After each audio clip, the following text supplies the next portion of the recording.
I watched some YouTube videos earlier today, and I didn't know this. The Wii U has now been around for 10 years. And so I wanted to do this video to celebrate the Wii U. I'm Auckland. If you enjoy my content, please hit the subscribe button, like button, also share with friends if you don't mind. Also, please comment, ask me a question, or comment in general. I'll do my best to answer them. Also, if you don't mind, hit the notification bell down below, and you will be notified when I go live or upload another video. If you want to become a fan of me, Auckland, then subscribe to the channel, and you will become a fan. I hope so. The Wii U has been around for 10 years now. Wow. I wanted to do this video because, like I said, I wanted to celebrate this console and also thank the Wii U. It's like, why do you want to thank it for, Auckland? The console failed. It didn't do well. It only sold like 13 million at the most. And it's like, the console didn't sell well, Auckland. It's like, why do you want to celebrate this? And why do you want to thank it for? Well, a lot of well-known games that have sequels now on the Switch. The originals started on the Wii U. So, in my opinion, if it wasn't for the Wii U, some of the games that we have on Switch wouldn't have even happened. And we also have to thank the Wii U, sadly, for failing so the Switch could rise up and be successful. Now, some of the games that I want to talk about is, which I don't have physical copies of these two on Wii U, and there might be another one as well I don't even have also. But this one, for sure, the original game started on Wii U, and if it hasn't been for this one, the second one on Switch would have never happened.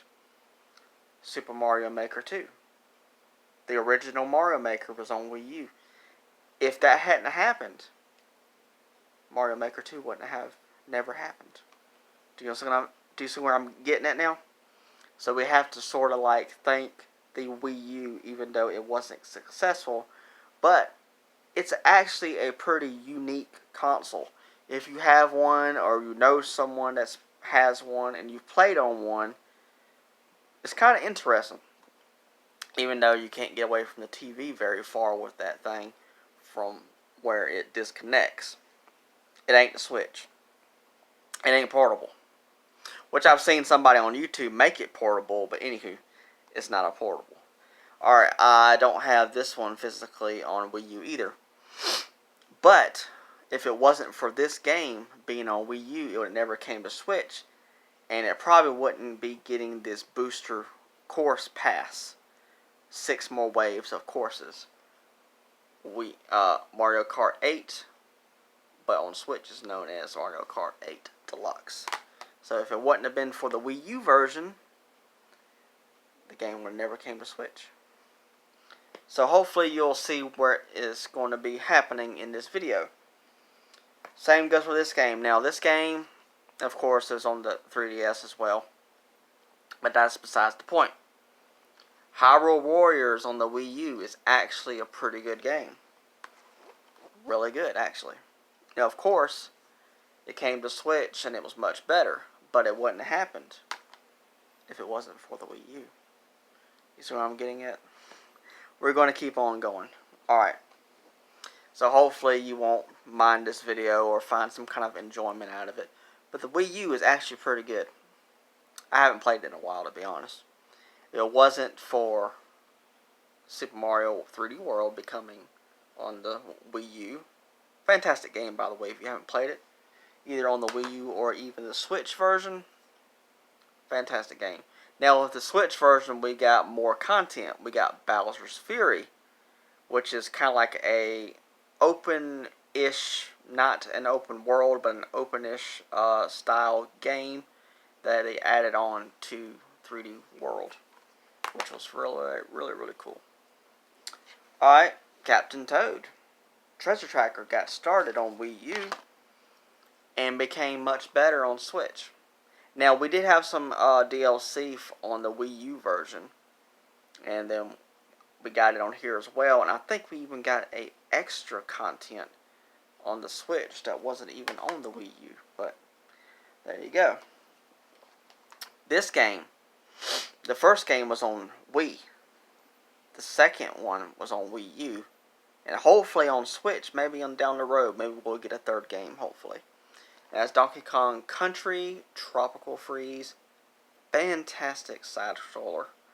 Fantastic Donkey Kong Country game in general. It's so good. And of course, that made it a little bit more simpler on the Switch version. But I guess this can be for anybody who finds this game extremely hard and needs some extra help. And you don't even have to use it. You can play as Funky Kong. It's like basically an easy mode for the game. But Donkey Kong Tropical Freeze, so good. Now, this is a franchise that's loved in Japan. They highly praise this series. In Japan, it's very popular. It's also very popular over here. There's 3 entries in this series so far. It would have never happened if the first one didn't come to Wii U. And that is Splatoon. Started on Wii U.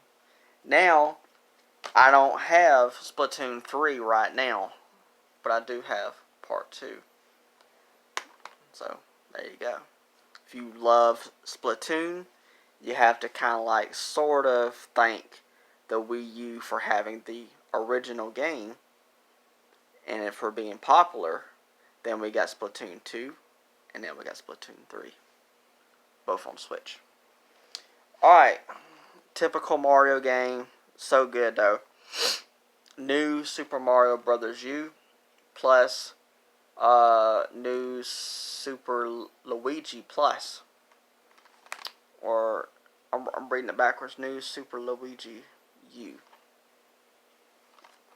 Now, of course, it came to Switch as well with the Deluxe.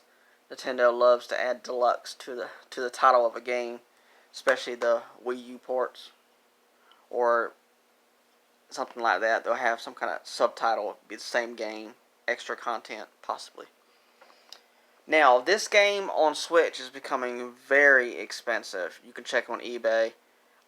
Very expensive game, but this is the Wii U version. Skylanders Imaginators. I'm not a huge Skylander fan. I've played it a little bit here and there. It's pretty good. You have to have the figurines mainly in order to actually play it. And there's the Switch version that's expensive. It's even more expensive if you have the bundle that comes with the starter figurines and the box and everything, which I do actually have that. Now, this right here is going to be different when it comes to Switch version, because the Switch version is a collection. And this actually is a fantastic port of this game on Wii U. It's actually really good playing with the gamepad. Resident Evil Revelations. This is not a mainline Resident Evil game, but it's good though. So good. And this is what I mean by the collection. Resident Evil Revelations collection on Switch. Because it contains Revelations 1 and 2. Now, a lot of people don't like this game. A lot of people out there say this is their favorite in this series. It's also my favorite as well. Assassin's Creed 3 on Wii U is actually not bad. And of course they had, I think, DLC. I don't know if it got released anywhere else. It might have got released on PS3 and Xbox 360 and all that. I'm not sure. Maybe it did. What the DLC was, you can go play a portion of the game, or maybe the whole game again, I'm not sure. Well, the president in this game was evil, and you had to take him down, or something like that. Very interesting. I wish I would have downloaded that. I probably still have a chance to do it, because I don't think it was included in the Switch version, which is the remastered version of Assassin's Creed 3. Now, also, we have to also thank this series as well, even though You know, there's some controversy around this series, particularly the third one, which you already know what this game is now. We have to thank the Wii U also for Bayonetta 2. Now, the version I have right here actually has the physical copies of both games on two separate discs. Bayonetta 1 and Bayonetta 2. All in the same case. All in the same case together on Wii U. And of course I got it on Switch as well, with a download code for the first game. And Bayonetta 2 is physically on the cartridge. But nowadays, we have a standalone re-release of Bayonetta 1, and of course Bayonetta 3. So we kind of like have to really thank the Wii U, because if you were a huge fan of Bayonetta, and you love the second game, the only place that you could play the second game back in the day was only on the Wii U. So you can thank the Wii U for Bayonetta 2. So yeah, so overall, you know, it's didn't sell well, but the Wii U is very unique, and I feel like we need to celebrate it and thank it for a lot of these franchises and a lot of these different types of games. They've got sequels and all got started on the Wii U. Alright, I hope you enjoyed this video. Please let me know down in the comments if you own a Wii U, or if you're planning to get one because you watched this video or watched other videos talking about this as well. I would love to know. Or are you just going to pass on the Wii U and you just find it interesting but you don't really want it because it didn't sell well? I understand. I do. But I have a Wii U, and I actually plan to turn it on again at some point in time and play some more on it. It's pretty cool. Alright, I hope you enjoyed it. Thank you so much. Alright. Bye.